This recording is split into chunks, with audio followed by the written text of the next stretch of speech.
Hermanos, ¿qué tal? ¿Cómo están? Bienvenidos nuevamente a este su programa Catequesis Viviente. Está con ustedes su hermano Roquel. Seguimos con el comentario del Catecismo de la Iglesia Católica y hoy vamos a desarrollar 3 artículos muy específicos sobre la fe como inicio de la vida eterna, la fe en medio de las vicisitudes de la vida, de la noche oscura, y la fe como sostén de nuestra vida. Entonces, efectivamente, podríamos nosotros hablar de que son 3 etapas en las que tenemos que en diferentes momentos vivir la fe. Ahora veamos este numeral que nos empieza a hablar de la fe como comienzo de la vida eterna. Dice el numeral 163. La fe nos hace gustar de antemano el gozo y la luz de la visión beatífica, fin de nuestro caminar aquí abajo. Entonces veremos a Dios cara a cara, 1 Corintios 13:12, tal cual es, 1 de Juan 3:2. La fe es pues ya el comienzo de la vida eterna. Mientras que ahora contemplamos las bendiciones de la fe como reflejada en un espejo, es como si poseyemos ya las cosas maravillosas de que nuestra fe nos asegura que gozaremos un día. San Basilio Magno. Y también se cita a Santo Tomás de Aquino. Muy bien, importante, señor director, deje la pantalla del numeral para compartir. Fíjense, uno de los principios es 3 conceptos. Primero, la fe nos hace gustar de antemano el gozo y la luz de la visión beatífica. El segundo concepto es una descripción breve del cielo. Y el tercer concepto es mientras ahora contemplamos las bendiciones de la fe como reflejada en un espejo. Entonces, estos 3 conceptos. Primero, la fe nos hace paladear. Eso lo vamos a hablar, después vamos a ver a qué se refiere eso de ver a Dios cara a cara y qué significa que ahora lo vemos como reflejado en un espejo o a través de digamos, de otra forma, como que lo poseyéramos, pero no de manera completa. Fíjense, importante, estos 3 conceptos que queremos hablar de la vida eterna. La fe es el comienzo de la vida eterna. ¿Por qué? Primero tenemos que empezar a entender lo que es la vida eterna. Muchos de nosotros, lamentablemente, vemos la vida eterna como la visión artística y podríamos decir incluso de caricaturas del cielo. Es muy probable que muchos de nosotros tengamos la oportunidad de preguntarle a una persona ¿qué usted piensa que es el cielo? Y sería interesante escuchar la respuesta. Tal vez algunos tengan una imagen de caricatura y piensan que el cielo es las nubes, todo el mundo con una batita blanca y tal vez con un arpa en las manos tocando, porque esa es la visión de las caricaturas infantiles. O tal vez ven una obra de arte y tendrán una visión del cielo de acuerdo a la versión del artista. O finalmente, como no nos lo podemos imaginar, hacemos como algunos grupos que quieren ver el cielo como una réplica de la tierra. Recuerdo una serie que se hizo famosa en estas plataformas digitales y se llamaba El Lugar Bueno, y recuerdo que la serie presentaba el cielo como una réplica de la tierra donde la gente vivía y podía gozar de los placeres terrenos, es decir, que si quería comer un helado podía comerlo las veces que quisiera, si quería visitar un lugar podía verlo, podía hacer cambios a todo el área, podía tener la casa que quisiera, vivir de la forma que quisiera, tener los carros que quisiera. O sea, es decir, era como que decir que vas a vivir en la tierra, pero sin las limitaciones propias de la tierra. Entonces, esas visiones del cielo que la empobrecen, hacen que las personas muchas veces tengan una total tergiversación, y cuando escuchan al catecismo que dice que la fe es paladear el cielo, entonces como que choca, porque dice, ¿cómo que mi fe en Dios si yo no vivo este cielo? Yo no lo veo porque, y eso se debe porque como decíamos, tenemos visiones tergiversadas del cielo. Ahora, importante, por ejemplo, esta serie que hablábamos se daba una situación interesantísima, que ocurrió que las personas, cuando durante al final de la serie, que era una comedia, por supuesto, al final de la serie la gente pidió desaparecer. O sea, como una serie en la que la gente dijo, ya me aburrí de estar aquí en el cielo, ya hice todo lo que tenía que hacer, quiero desaparecer. Y eso, aunque es un poco de budismo y demás, tiene algún sentido dentro de la razón, porque efectivamente si el cielo sería solo los goces terrenos aumentado o ilimitado, efectivamente nos vamos a aburrir porque el ser humano está hecho para algo mucho más grande, para algo mucho más poderoso, eterno, que realmente nos va a satisfacer no un momento, no 1000, ni 5000, ni 1.000.000 de años, sino toda la eternidad. Y los goces terrenos no son más que un pálido y muy pálido reflejo de lo que es la grandiosidad de lo que es el cielo. Así que primera lección, o cuando decimos que la fe nos hace paladear gustar lo que es el cielo, olvidemos esas visiones que tenemos muchas veces muy terrenas del cielo. Segundo, ¿qué nos dice la palabra de Dios? Que el cielo es Dios mismo. Y la visión esa de cara a cara significa comunión con Dios. Pero también ahí la imaginación nos juega una mala pasada, porque muchos de nosotros dijimos, ¿qué es el cielo? La visión beatífica. ¿Qué es mirar a Dios cara a cara? Entonces nos imaginamos a una multitud de gente viendo, qué sé yo, una luz o algo muy bonito durante toda la eternidad. Dice uno, pero eso también es aburrido, ¿cómo voy a quedarme yo viendo algo y eso me va a llenar? Y no nos damos cuenta que es un lenguaje, es una forma de descripción de una realidad mucho más profunda y que tiene que ver más con el espíritu que con nuestra corporalidad. Es la capacidad que vamos a tener de poder tener comunión con Dios.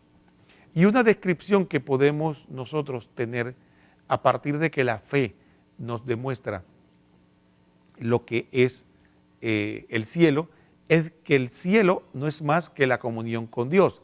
Y la fe en esta tierra es el inicio y el camino de que tengamos comunión con Él en esta tierra, de manera, obviamente, entonces ahí lo vamos a ver solo de manera, y usan las imágenes como si fuera a través de un espejo, es decir, no vamos a tener la plenitud de esta comunión. Sin embargo, todos los que hemos tenido la experiencia de Dios, sabemos que esa experiencia es única, absoluta, en la que de una manera inmaterial logramos una plenitud del punto de vista no solo inmaterial, sino humano, corporal se podría decir. Es algo que nos llena en plenitud, a tal punto de lo que viven esa experiencia, se preguntan muchas veces cómo pude yo estar detrás de tantos placeres banales por la experiencia de Dios, cómo unas personas logran vivir, por ejemplo, en el monasterio de la Visitación, por decir un ejemplo. También hay otro monasterio de las Carmelitas que están en Colón, cómo estas personas logran vivir en un espacio restringido y no salir nunca de ahí. ¿Por qué no se vuelven locas? ¿Por qué no se deprimen? ¿Por qué no pierden la razón? ¿Por qué están, al contrario, un rostro felices, rostro de plenitud y que no quieren salir de ahí? Porque han logrado ese aislamiento, que si bien es cierto es una vocación, ha logrado que su plenitud, su unión con Dios sea mayor. De esta manera podemos nosotros saber que la fe nos permite vivir esa experiencia inicial que es Dios en nuestra vida en el cielo. Cuando hablábamos del cielo, hablábamos un poco de la comunión con Dios. Ahora, analicemos unas premisas muy sencillas, sin procurar entrar en desarrollos filosóficos y teológicos de lo que es la visión beatífica. Vamos a verlo de manera muy sencilla al alcance de todos nosotros. Primero, pensemos en una realidad sencilla y es la siguiente. Fíjense en esto. Todos nosotros apreciamos de alguna manera y disfrutamos de este mundo. De hecho, muchos no nos queremos ir de aquí. Cuando dices, oye, porque te quieres morir, dice, no quiero, me encanta estar aquí, quisiera estar 200 años acá. Pero, ¿qué ocurre? En esta realidad tenemos nosotros que reconocer que gran parte de la alegría que nos da este mundo es la belleza que Dios puso en él. La belleza que Dios puso en sus paisajes, la belleza del otro ser humano, de los seres que amamos, la belleza de una relación humana de amor, la belleza de poder ver nuestros hijos, de ver la vida florecer, la belleza de la alegría, de la paz, de tantos dones que Dios nos concede, ¿no? Desde cuando apreciamos la naturaleza, los animales y demás, todo eso involucra un goce de cosas.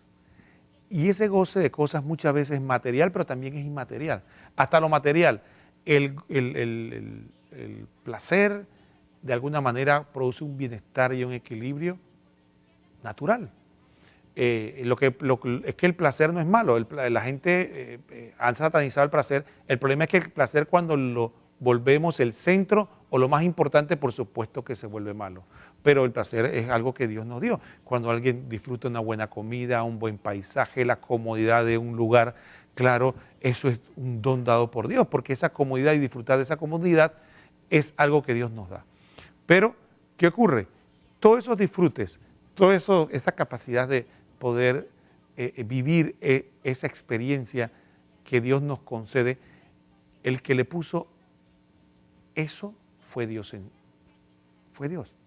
Dios, cuando yo le decía a alguien, cuando me preguntaba, un niño me preguntaba, ¿pero cómo es eso? Yo le digo, ¿qué te gusta a ti? Me decía, me gusta mucho el mango. Yo le decía, bueno, ese placer que tú sientes comiendo el mango, ese placer te lo da Dios porque lo pone en el mango y lo pone en tu sistema gustativo y lo pone en tu cerebro para que tú puedas, de alguna manera, todo tu ser corporal y ¿por qué no?, el alma también, disfrutar y sentir una plenitud cuando estás comiendo mango. Pero imagínate que el que le puso eso a esa pobre criatura, que es un mango, una fruta, él tiene eso y más. Entonces yo le decía, ¿qué sería de que Dios si te da tanto placer solo comiendo un mango? Entonces se quedó pensando el niño, ¿no? Un poco, ¿no? Entonces la grandeza de Dios es eso. Lo que nosotros pensamos que es la plenitud y que logramos aquí en esta tierra, y que incluso algunos poetas cuando morían decían que cómo iban a añorar los paisajes, el amor, la vida, los hijos cuando tendrían que partir de este mundo. Esos son apenas pálidos reflejos de la grandeza de Dios.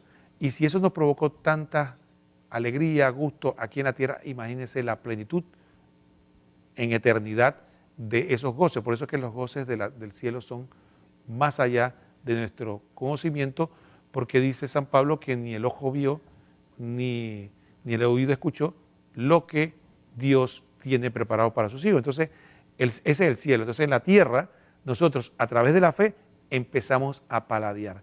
Y uno de los elementos más importantes para descubrir ese goce, ese cielo anticipado, es la oración. Por eso es tan importante la oración.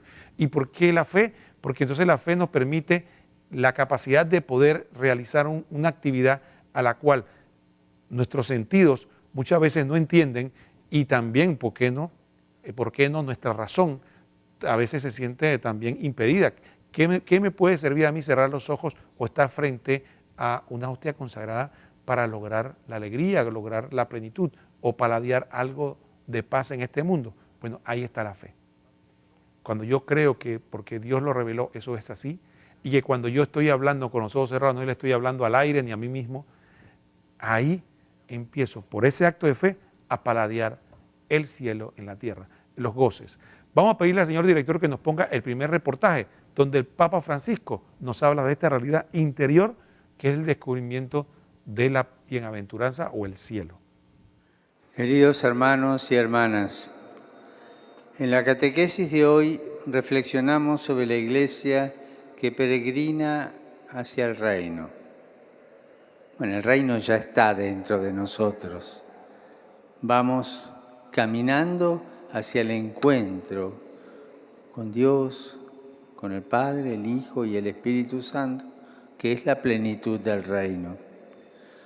Como bien afirma el Concilio Vaticano II, La Iglesia no es una realidad estática, sino que camina continuamente en la historia hacia la meta última y maravillosa, que es el reino de los cielos, del cual la Iglesia es en la tierra su semilla y su inicio. En este camino es hermoso percibir la comunión entre la Iglesia del cielo, que nos sostiene con su intercesión, y nosotros que en la Eucaristía estamos invitados a ofrecer oraciones por las almas que se encuentran a la espera de la felicidad eterna. Desde la perspectiva cristiana, la distinción ya no es entre quien está muerto o quien no lo está, sino entre quien está con Cristo y quien no está con Cristo. Este es el elemento fundamental y decisivo para nuestra felicidad.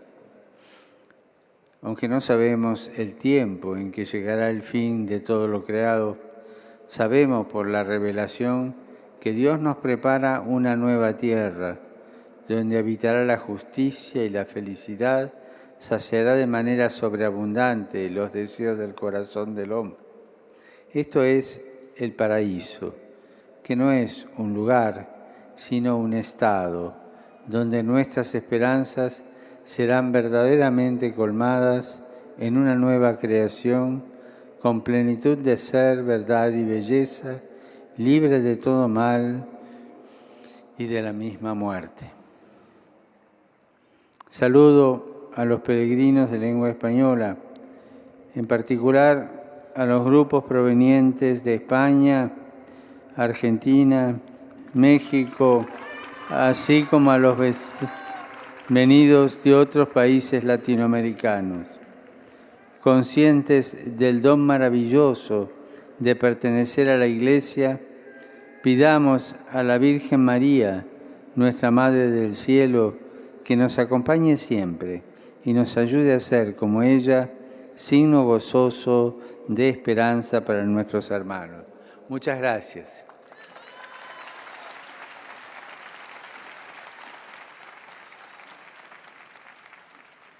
Dominus vobiscum. Sit nomen Domini benedictum. Aiutorium nostrum in nomine Domini. Benedicat vos omnipotens Deus, Pater, et Filius, et Spiritus Sanctus. Amén.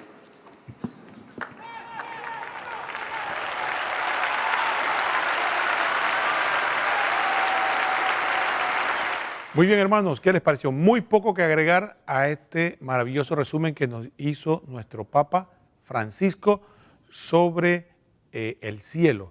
Y solo quisiera agregar un aspecto de lo que él mencionó. Efectivamente, nosotros, nuestra fe es alimentada por esa comunión de los santos en la que nuestros hermanos que ya están en el cielo nos ayudan con sus oraciones para fortalecer nuestra fe, para que nuestra experiencia de Dios no decaiga, sino que se vaya profundizando. Vámonos a un cambio y después continuamos hablando del segundo aspecto de la fe, y es esa realidad que muchas veces puede ser dolorosa, difícil y hasta oscura, que es cuando este Dios maravilloso, bueno que vemos, y esa paladear el cielo, muchas veces no coincide con el mundo que tenemos a nuestro alrededor y, ¿por qué no?, de nuestras propias experiencias. Y ahí podemos entrar en lo que se llama la noche oscura. Vamos a hablar de ese tema después del cambio.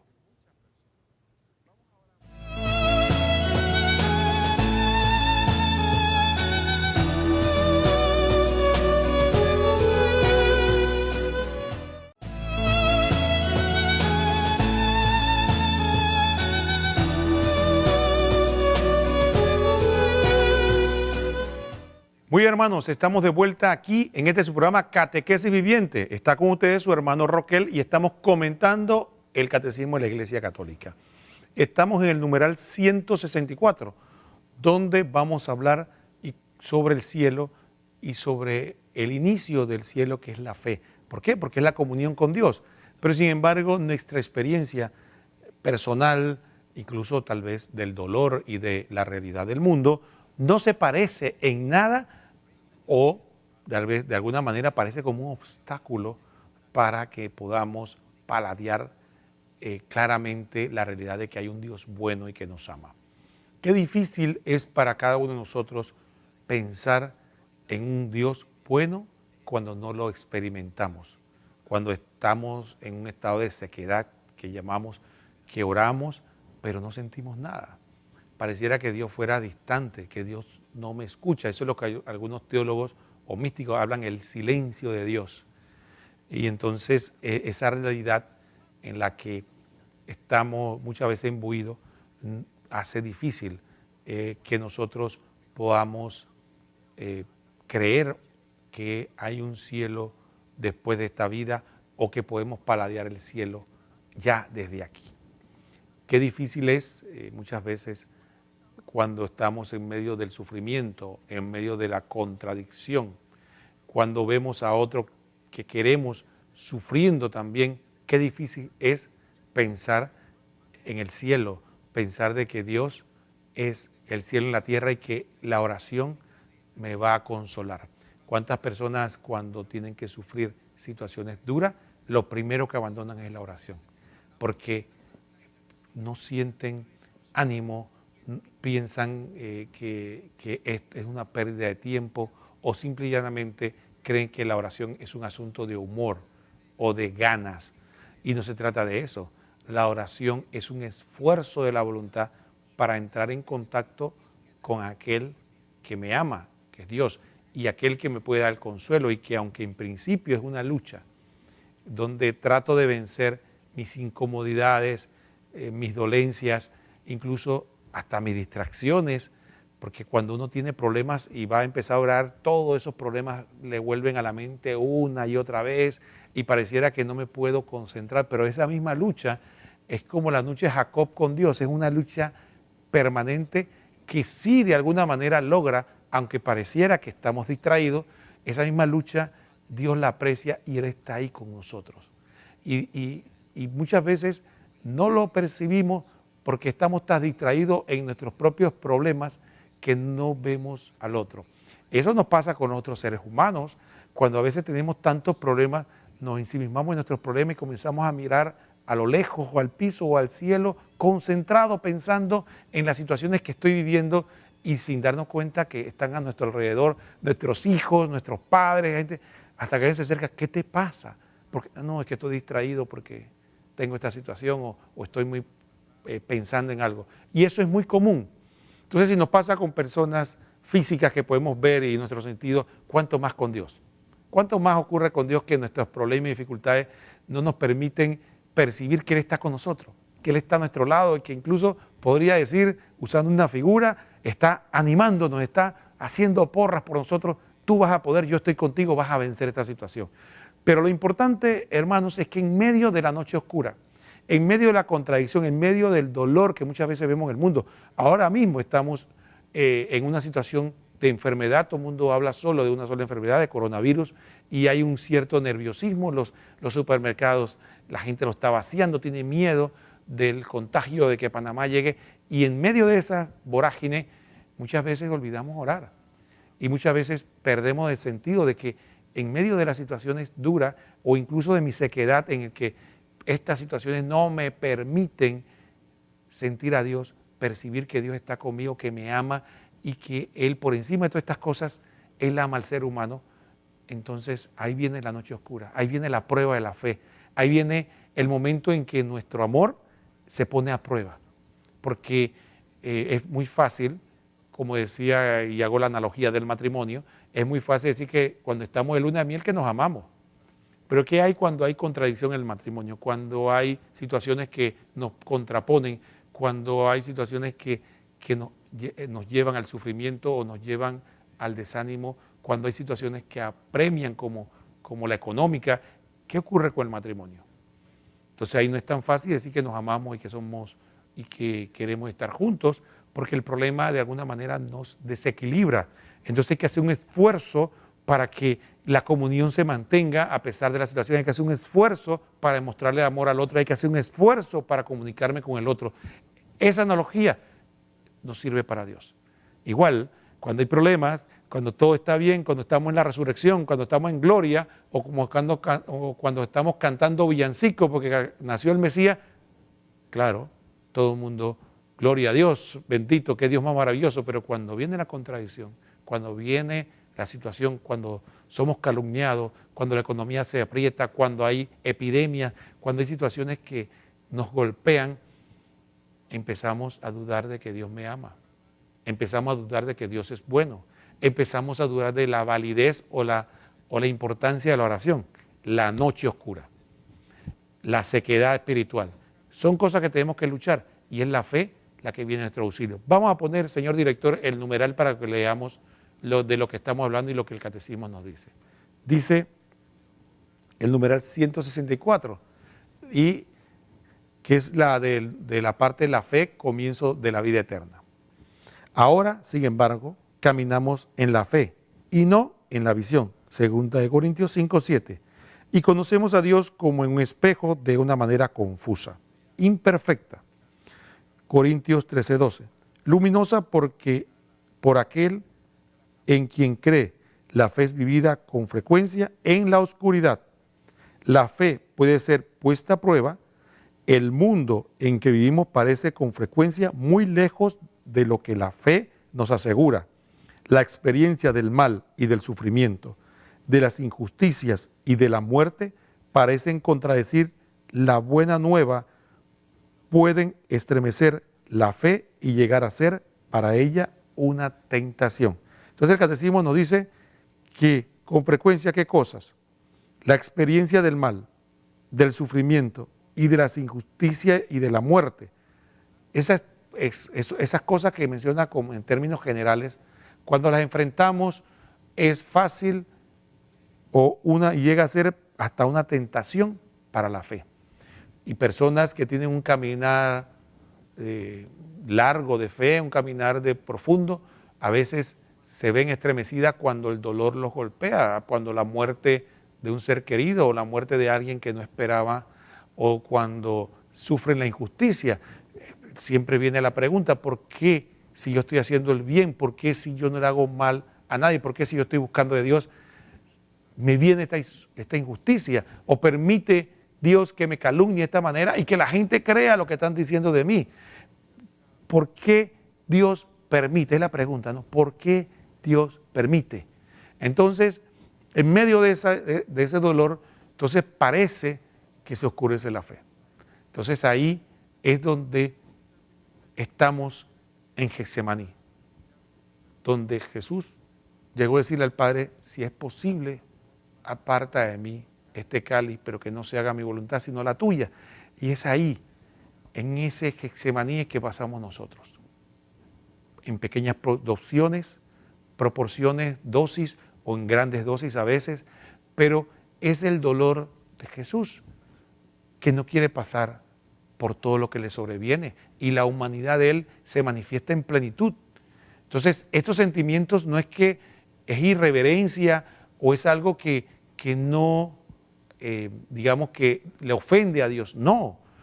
Lo que nos llama a ese sentimiento o esa situación es a esforzarnos por creer que Dios nos ama a pesar de que no parece los acontecimientos, a confiar en que Dios está con nosotros aunque los acontecimientos no nos dejan percibir, a seguir orando aunque pareciera que no siento alivio en principio, a seguir adelante en medio de ese dolor y aprender a decirle al Señor como Jesús, que no se haga mi voluntad sino la tuya, que es siempre lo mejor, aunque claramente no lo veo ahora, aunque esta situación que estoy pasando no veo claramente si es lo mejor.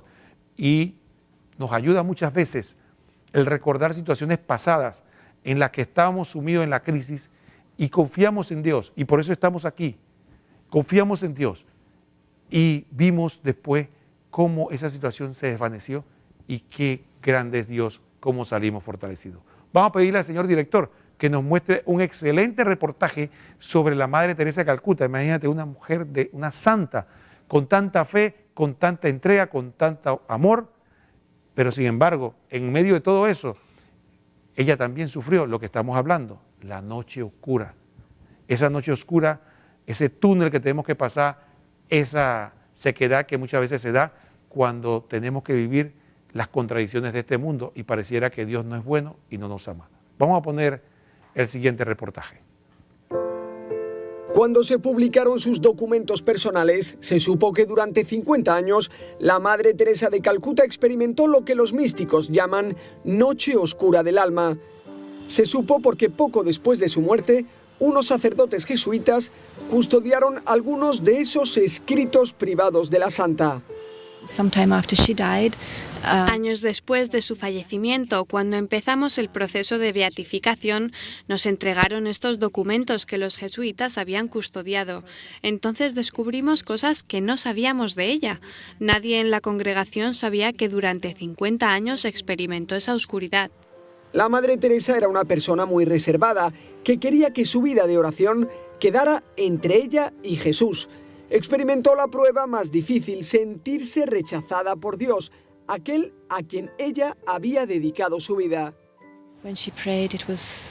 Cuando rezaba se sentía vacía y eso le dolió mucho.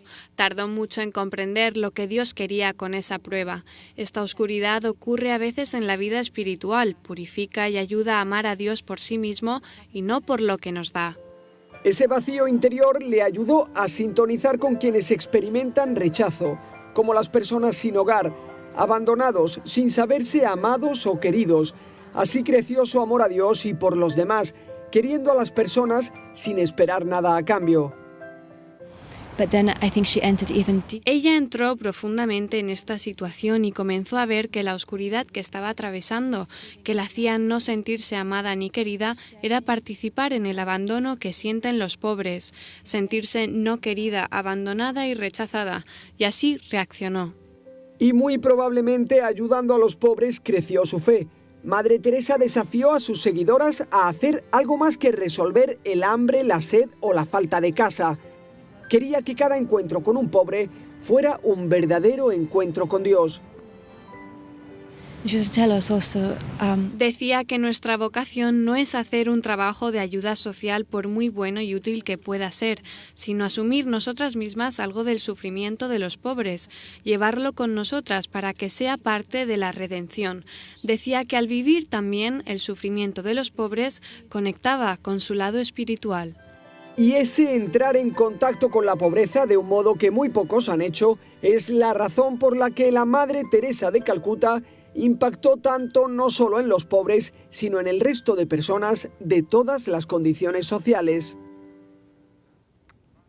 Qué hermoso reportaje, a mí me conmovió cuando lo vi, realmente una mujer entregada al servicio de Dios, sin embargo, imagínense, vivió la noche oscura. Y dos conceptos que esgrime el reportaje que me llamó la atención. Uno, ella vivió la noche oscura porque percibía que a pesar de que oraba y estaba sirviendo a Dios, no sentía su presencia, sus goces, y de alguna manera se sentía rechazada por Dios.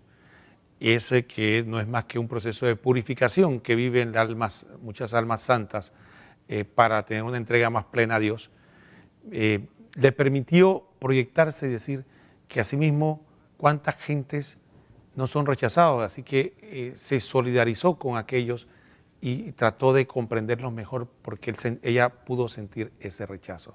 Y el otro concepto es que no disminuyó su amor al prójimo.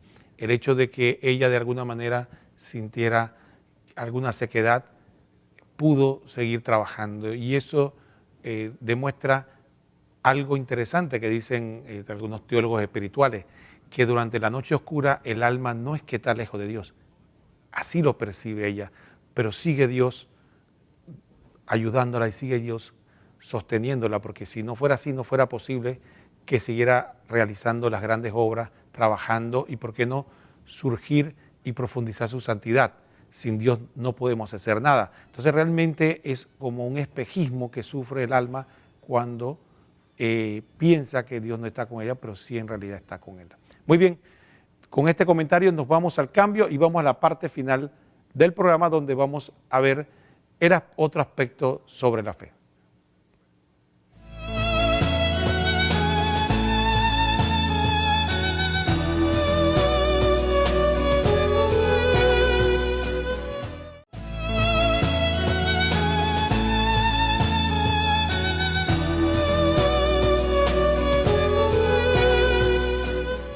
Muy bien, hermanos, ahora estamos de vuelta con el último numeral del Catecismo de la Iglesia Católica.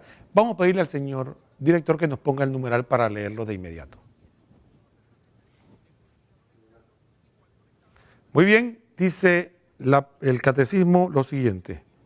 A ver, dice, entonces es cuando debemos volvernos hacia los testigos de la fe. Abraham que creyó esperando contra toda esperanza, Romanos 4:18. La Virgen María que en la peregrinación de la fe llegó hasta la noche de la fe, Juan Pablo II, también participando en los sufrimientos de su Hijo y en la noche de su sepulcro, y tantos otros testigos de la fe. También nosotros, teniendo en torno nuestra tan grande nube de testigos, sacudamos de todo lastre y el pecado que nos asedia y corramos con fortaleza la prueba que se nos propone. Fijaos los ojos en Jesús, el que inicia y consuma la fe. Muy bien, hermanos, este aspecto que estamos nosotros desarrollando y que vivimos es la fe y la nube de testigos. Antes de seguir desarrollando, vamos a pedirle al señor director que nos ponga el siguiente reportaje y el último, que nos va a hablar sobre esto que estamos hablando de los testigos de la fe y de cómo nos ayuda en medio de la noche oscura mirar a estos hermanos mayores que perseveraron en ella en medio de las dificultades. Cada 27 de enero es llamado el Día de la Memoria. Se trata de una jornada internacional de conmemoración en memoria de las víctimas del Holocausto. Se perdiamo la memoria, annientiamo il futuro. L'anniversario dell'indicibile crudeltà che l'umanità scoprì 75 anni fa sia un richiamo a fermarci, a stare in silenzio, a fare memoria.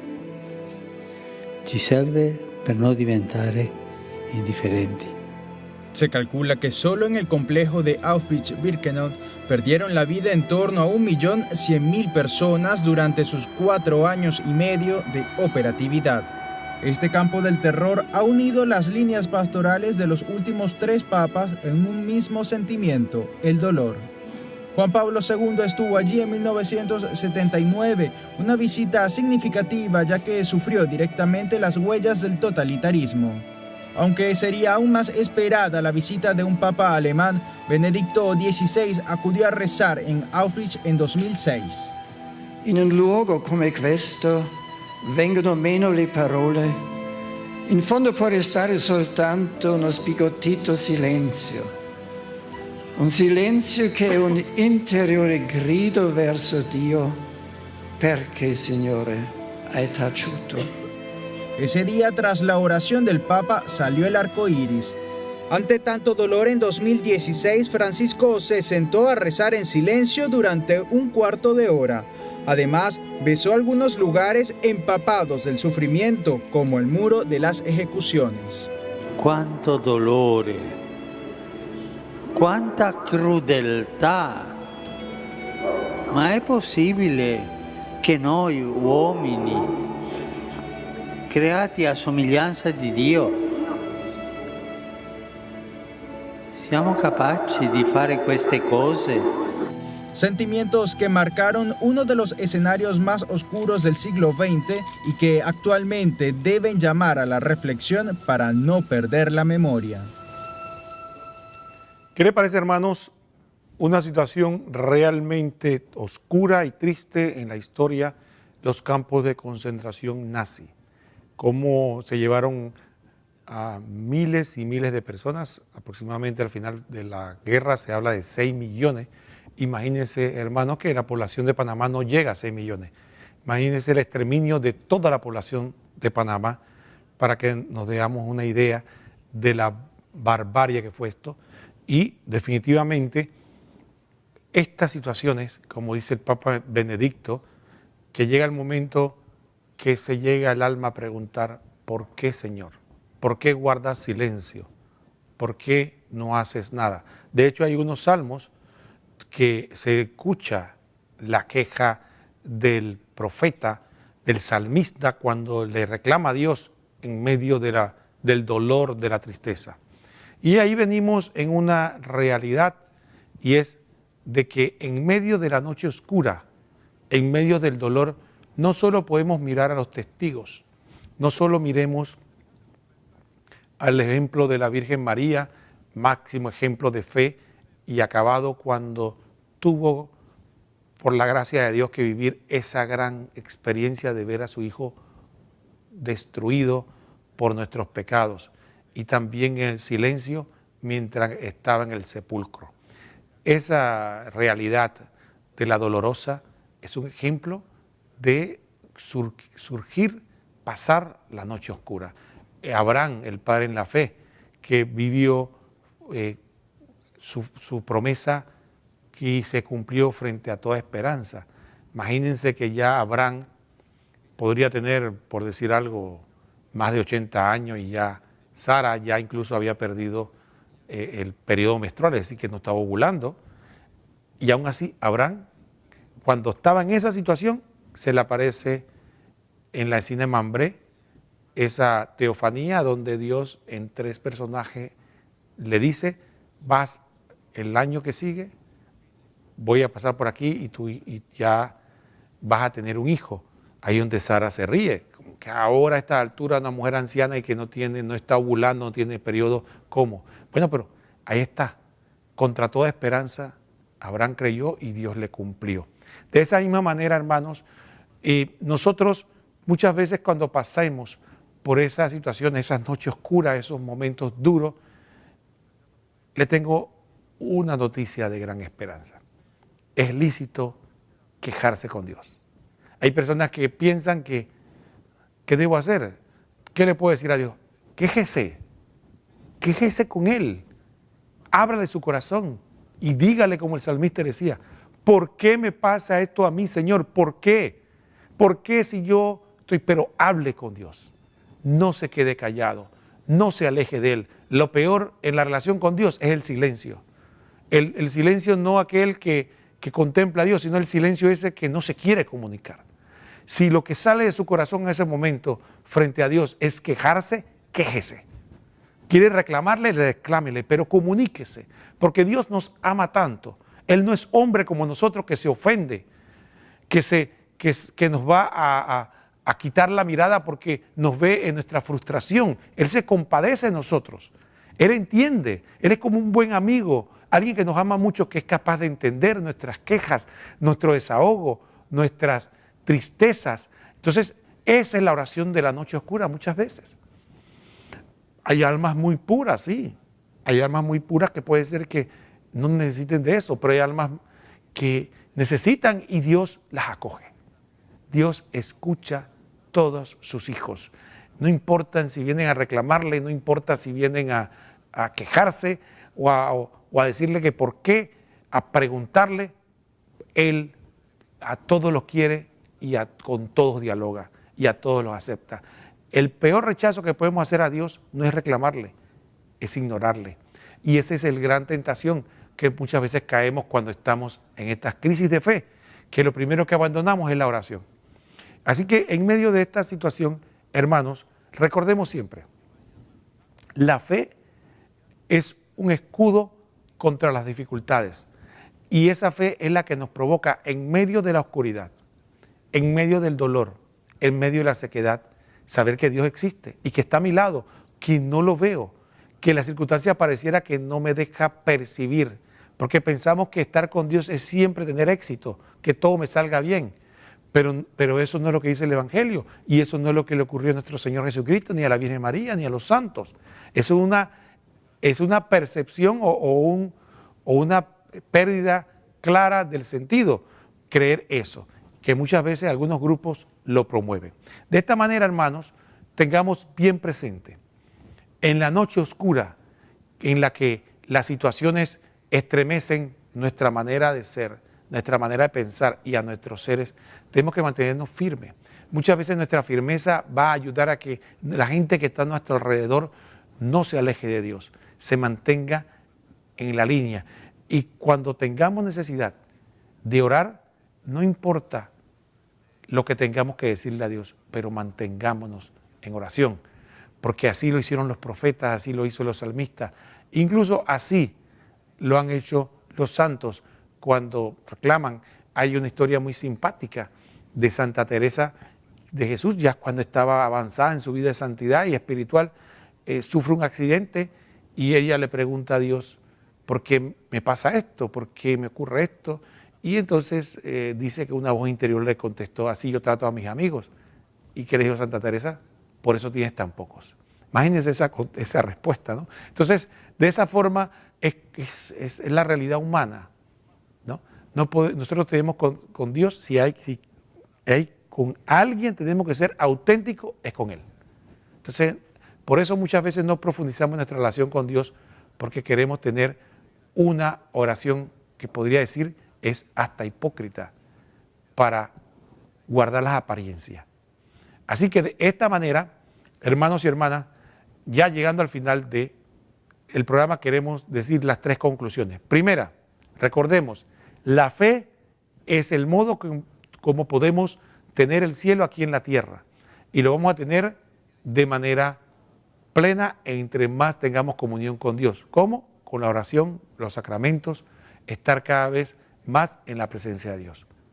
Dos, recordemos que la fe nos va a permitir a nosotros llegar a vivir situaciones en las que parece una contradicción cuando ese Dios que incluso en el pasado me dio goces, que percibí que me amaba tanto, ahora pareciera que guarda silencio en el dolor, en la tristeza.